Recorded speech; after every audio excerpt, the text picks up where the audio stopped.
नमस्कार मित्रांनो, स्वागत आहे तुमचं एनजे अकॅडमीच्या आपल्या यूट्यूब चॅनलमध्ये। मित्रांनो, आपण समाज कल्याण भरतीसाठी अतिशय इम्पॉर्टंट अतिशय महत्त्वपूर्ण अशी प्रश्नपत्रिका या ठिकाणी पाहणार आहोत। आजची आपली प्रश्नपत्रिका क्रमांक 9 आहे। या ठिकाणी आपण TCS ने विचारलेले अतिशय महत्त्वाचे आणि अतिशय इम्पॉर्टंट असे जीके चे प्रश्न पाहणार आहोत। आता तुम्हाला जीके चे प्रश्न सोडवताना तुम्हाला TCS ने विचारलेल्या प्रश्नांचा जास्तीत जास्त अभ्यास करायचा आहे। का करायचा आहे तर तुम्हाला माहिती आहे समाज कल्याण विभागाची परीक्षा कोण घेणार आहे तर TCS घेणार आहे। म्हणून तुम्हाला प्रश्न काय होणार, हेच प्रश्न परीक्षेमध्ये जशाच्या तसे विचारले जाणार आहेत मित्रांनो। ठीक आहे, मग या ठिकाणी पहिला प्रश्न बघूया। भारतातील लोकसंख्येच्या दृष्टीने सर्वात मोठे राज्य कोणते? कॉमन प्रश्न होता। महाराष्ट्रातल्या जवळपास 100% विद्यार्थ्यांचं काय होणार आहे या ठिकाणी उत्तर बरोबर येणार आहे, परंतु प्रश्न आपल्याला TCS ने विचारला होता। ठीक आहे, मग सगळ्यात जास्त लोकसंख्या कोणत्या राज्याची आहे तर ती उत्तर प्रदेश राज्याची लोकसंख्या काय सर्वात जास्त आहे। आता या ठिकाणी ह्या लोकसंख्येऐवजी जर आपल्याला विचारलं असतं की बाबा क्षेत्रफळानुसार, ठीक आहे, क्षेत्रफळानुसार भारतातील सर्वात मोठं राज्य कोणतं तर या ठिकाणी आपलं उत्तर आलं असतं राजस्थान हे क्षेत्रफळानुसार काय आहे सगळ्यात मोठं राज्य आहे। त्याच्यानंतर लोकसंख्येनुसार महाराष्ट्राचा कितवा क्रमांक लागतो तर दुसरा लागतो आणि क्षेत्रफळानुसार महाराष्ट्राचा कितवा क्रमांक लागतो तिसरा लागतो। या दोन्ही गोष्टी तुम्हाला लक्षात ठेवायचे। लोकसंख्येनुसार महाराष्ट्राचा क्रमांक किती आहे भारतामध्ये दुसरा आहे आणि क्षेत्रफळानुसार किती आहे तर तिसरा आहे। ठीक आहे, दोन्ही गोष्टी महत्त्वाच्या आहेत, लक्षात ठेवा। त्याच्यानंतर तुम्हाला या ठिकाणी अजून एक महत्त्वाची माहिती लक्षात ठेवायची की भारतामध्ये सर्वाधिक साक्षरता कोणत्या राज्याची आहे। मग ही कोणत्या राज्याची साक्षरता सर्वाधिक आहे तर केरळ राज्याची आहे। आणि किती टक्के साक्षरता आहे केरळची तर 94% आहे। याच्यावरती सुद्धा प्रश्न विचारला होता। ठीक आहे, खूप महत्त्वाचा आहे। आणि ही सगळी आकडेवारी कोणत्या लोकसंख्येनुसार आहे तर 2011च्या लोकसंख्येनुसार आहे। म्हणजे तुम्हाला 2011ची जी लोकसंख्या हे जे टॉपिक आहे हे तुम्हाला तोंडपाठ करायचे आहे, कारण याच्यावरती तुम्हाला कमीत कमी 2 प्रश्न प्रत्येक परीक्षेमध्ये विचारलेले आहेत। ठीक आहे, पुढचा प्रश्न बघू। त्याच्या अगोदर अजून खाली काही स्पष्टीकरण आहे ते बघा। प्रश्न विचारला जातो की भारतामधील सर्वाधिक घनतेचं राज्य कोणतं आहे। मग भारतामधील सर्वाधिक घनतेचं राज्य कोणतं आहे तर ते बिहार आहे। किती आहे बिहारची घनता तर 1102 आहे। त्याच्यानंतर विचारलं जातं सगळ्यात कमी घनता कोणत्या राज्याची आहे तर ती अरुणाचल प्रदेशची आहे। आणि किती आहे अरुणाचल प्रदेशची घनता तर ती फक्त 17 आहे। जास्त पण विचारलं जातं कमी पण विचारलं जातं, दोन्ही गोष्टी लक्षात ठेवायच्या। त्याच्यानंतर सर्वाधिक लिंग गुणोत्तर कोणत्या राज्याचं आहे तर हे सुद्धा केरळचं आहे। त्याच्यानंतर केरळ राज्याचं लिंग गुणोत्तर किती आहे विचारलं जातं, सर्वाधिक असल्यामुळे तर ते 1084 आहे।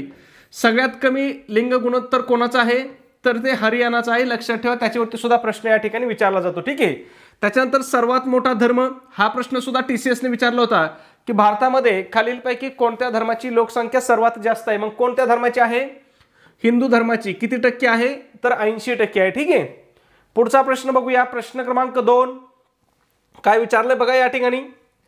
जास्त उंचीवर कमी तापमानास पाणी उकळते कारण तिथे असणाऱ्या हवेच्या दाबाचे प्रमाण डॅश असते। आता तुम्हाला एवढं सांगायचंय की बाबा जास्त उंचीवर हवेचा दाब कसा असतो, म्हणजे कमी असतो किंवा जास्त असतो तर जास्त उंचीवरती हवेचा दाब काय असतो कमी असतो। जेवढा आपण उंचीवर जाऊ तेवढं जास्त उंच जाऊ तेवढा हवेचा दाब काय असतो कमी असतो आणि समुद्र सपाटीवर काय असतो हवेचा दाब जास्त असतो। लक्षात ठेवायचा फरक, उंचीवरती हवेचा दाब काय होतो कमी असतो आणि समुद्र सपाटीवर म्हणजे जसं खाली येऊ आपण तसा दाब हा काय असतो जास्त असतो।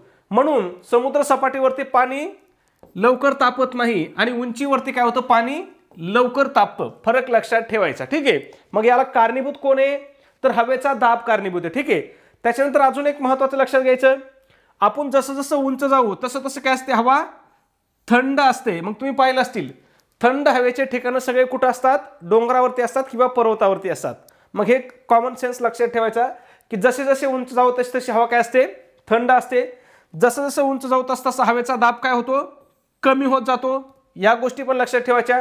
त्याच्यानंतर आपण जसं जसं वरती जाऊ तसा तसा हवेतील ऑक्सिजनचं प्रमाण सुद्धा काय होतं ऑक्सिजनचं प्रमाण सुद्धा काय होतं याच्यावरती प्रश्न विचारलेला आहे। मग जसं उंचीवर जाऊ आपण तसं ऑक्सिजनचं प्रमाण काय होतं मित्रांनो या ठिकाणी, तर ते कमी कमी होत जातं. लक्षात ठेवायचं. मग काय काय कमी होत जातं? तापमान कमी होत जातं, दाब कमी होत जातो आपण जसं उंच जाऊ तसं. ठीक आहे. पुढचा प्रश्न 3 नंबर, सेज डॅश विकासाशी संबंधित आहे. काय विचारलंय? सेज. या सेजचा फुल फॉर्म सुद्धा विचारला जातो. मग फुल फॉर्म काय आहे? Special economic zone. Special economic zone, विशेष आर्थिक क्षेत्र, त्यालाच काय म्हणतात? सेज म्हणतात. मग इथं विचारलं आपल्याला सेज कशाशी संबंधित आहे. मग सेज कशाशी संबंधित आहे? तर हे उद्योगधंदे विकासाशी संबंधित आहे. ठीक आहे. फुल फॉर्म पहा इथं लिहिलेलं आहे, स्पेशल इकॉनॉमिक झोन. खूप महत्वाचं आहे. पहिलं सेज कोणतं आहे? भारतामधला प्रश्न विचारला जातो. कोणता आहे? तर कांडला हे पहिलं सेज आहे. त्याच्यानंतर प्रश्न विचारला जातो, सेज ऍक्ट कधीचा आहे? महत्वाचा प्रश्न आहे. सेज ऍक्ट कधीचा आहे? तर सेज ऍक्ट कधीचा आहे? 2005चा आहे. आणि हे कांडला सेज कधी स्थापन झालं? तर हे 2000ला झालं. हे पण लक्षात ठेवा, ज्याच्यावरती परीक्षेमध्ये वारंवार प्रश्न या ठिकाणी विचारलेले आहेत. आता सेज स्थापन करण्यामागचा उद्देश काय बघा, तर मोठ्या उद्योगांना सवलती देऊन निर्यात वाढवणे व परकीय चलन मिळवणे हा त्यामागचा उद्देश आहे. उद्देश विचारला जातो. काय आहे उद्देश? निर्यात वाढवणे. आणि निर्यात वाढली तर काय होणार आहे? आपोआपच परकीय चलन जास्त मिळणार आहे. ठीक आहे. त्याच्यानंतर एक महत्वाचा प्रश्न विचारला जातो, हे जे सेजचं मॉडेल आहे हे आपण कोणत्या देशाच्या धर्तीवर सुरू केलेलं आहे? मग कोणत्या देशाच्या धर्तीवर? तर चीनच्या धर्तीवरती आपण सेजचा विकास केलेला आहे किंवा सेज मॉडेल सुरू केलेलं आहे. ठीक आहे. पुढचा प्रश्न 4 नंबर, इंटरपोल हे खालीलपैकी काय आहे? कॉमन प्रश्न होता. तुम्ही नाव ऐकलं असेल, बातम्या बघत असाल तर इंटरपोलने असं केलं, इंटरपोल तसं म्हटलं. मग इंटरपोल काय आहे? तर ही आंतरराष्ट्रीय पोलीस संघटना आहे. हिची स्थापना कधी झाली इंटरपोलची विचारलं जातं. 1923ला हिची स्थापना झाली. मुख्यालय कुठं आहे? तर लिओन या ठिकाणी इंटरपोलचं मुख्यालय आहे. हे लिओन कोणत्या देशामध्ये आहे? तर फ्रान्समध्ये आहे. उद्देश काय आहे? तर आंतरराष्ट्रीय गुन्हे थांबवणे हा इंटरपोलचा महत्वाचा उद्देश आहे. लक्षात ठेवा. ठीक आहे. पुढचा प्रश्न पाहण्या अगोदर मित्रांनो एक छोटीशी पण अतिशय महत्त्वपूर्ण अशी सूचना. मित्रांनो आपण समाज कल्याण भरतीसाठी अतिशय इम्पॉर्टंट अशी टेस्ट सिरीज या ठिकाणी सुरू केलेली आहे. आपल्या टेस्ट सिरीजचं वैशिष्ट्य की या ठिकाणी ही TCS पॅटर्ननुसार महाराष्ट्रामधील नंबर 1 ची, महाराष्ट्रामधील सर्वात दर्जेदार अशी आपली ही टेस्ट सिरीज आहे. ठीक आहे. या टेस्ट सिरीज मध्ये तुम्हाला काय असतील? तर सर्व विषय असतील. म्हणजे संपूर्ण अभ्यासक्रमावर आधारित आपली टेस्ट सिरीज असेल. मग टेस्ट सिरीज मध्ये तुम्हाला काय काय भेटेल? तर तुम्हाला या ठिकाणी 10 टेस्ट पेपर भेटतील. त्याचबरोबर TCS ने घेतलेल्या अतिशय IMP अशा 100 प्रश्नपत्रिका तुम्हाला या ठिकाणी उत्तरासहित प्रोव्हाइड केल्या जातील. ठीक आहे. त्याचबरोबर या टेस्टवरतीच तुम्हाला फ्रीमध्ये अतिशय IMP अशा नोट्स सुद्धा प्रोव्हाइड केल्या जातील. मग या नोट्समध्ये कोणकोणते विषय असतील बघा. मराठी असेल, इंग्रजी असेल, गणित असेल, बुद्धिमत्ता असेल, इतिहास असेल, भूगोल असेल, राज्यशास्त्र असेल, ह्या सगळ्या विषयाच्या अतिशय इम्पॉर्टंट, अतिशय महत्त्वपूर्ण अशा नोट्स तुम्हाला प्रोव्हाइड केल्या जातील. मग तुम्ही एवढ्या स्टडी मटेरियलचा जरी अभ्यास केला तरी तुम्ही परीक्षेमध्ये 170 पेक्षा जास्त मार्क या ठिकाणी सहज घेऊ शकता. आणि जर मित्रांनो तुम्ही 170 पेक्षा जास्त मार्क घेतले तर तुमचं सिलेक्शन काय होणार? 100% सिलेक्शन होणार. ठीक आहे. मग ह्या सगळ्या मटेरियलची आपली किंमत किती आहे? तर फक्त 250 रुपये किंमत आहे. परंतु त्याच्यामध्ये सुद्धा विद्यार्थ्याच्या मागणीस्तव आपली ऑफर आहे. जर तुम्ही आपल्या ऑफरनुसार आज आपली जर टेस्ट सिरीज घेतली तर ही टेस्ट सिरीज तुम्हाला काय होणार आहे? फक्त आणि फक्त 139 रुपयाला तुम्हाला ही टेस्ट सिरीज मिळणार आहे. मग हे 139 रुपये तुम्हाला कुठं पे करायचे आहेत? तर गुगल पे असेल तुमच्याकडे, फोन पे असेल, त्या ठिकाणी आपला नंबर आहे पहा 96 89 14 16 30. पुन्हा एकदा सांगतो 96 89 14 16 30. तुम्हाला या नंबरवरती काय करायचंय? 139 रुपये पे करायचे आहेत. आणि तुम्ही जे पैसे पाठवले त्याचा एक काय करायचा? एक स्क्रीनशॉट काढायचा आणि हा स्क्रीनशॉट आपल्याला व्हॉट्सॲपला मला शेअर करायचा. व्हॉट्सॲपला आपला हाच नंबर आहे 96 89 14 16 30. हाच आपला काय मित्रांनो व्हॉट्सॲप नंबर आहे. तुमचा स्क्रीनशॉट मिळाल्याबरोबर 2 मिनिटाच्या आतमध्ये तुम्हाला काय केलं जाईल? संपूर्ण स्टडी मटेरियल या ठिकाणी प्रोव्हाइड केलं जाईल. ठीक आहे. पुढचा प्रश्न बघू. 5 नंबर, मेरी कोम ही कोणत्या खेळाशी संबंधित आहे? कॉमन प्रश्न आहे. काय विचारलंय? मेरी कोम ही कोणत्या खेळाशी संबंधित आहे? तर ही बॉक्सिंग खेळाशी संबंधित आहे. त्याच्यानंतर या ठिकाणी दुसरा प्रश्न विचारला जातो की मेरी कोम हिचा जन्म कोणत्या राज्यामध्ये झाला किंवा ही कोणत्या राज्याची खेळाडू आहे, तर कोणत्या राज्याची आहे, मणिपूरची खेळाडू आहे. त्याच्यानंतर अजून एक प्रश्न विचारला जातो की मेरी कोमला ऑलिम्पिकमध्ये कोणतं पदक मिळालं होतं, तर 2012च्या ऑलिम्पिकमध्ये तिने कांस्य पदक मिळवलं होतं.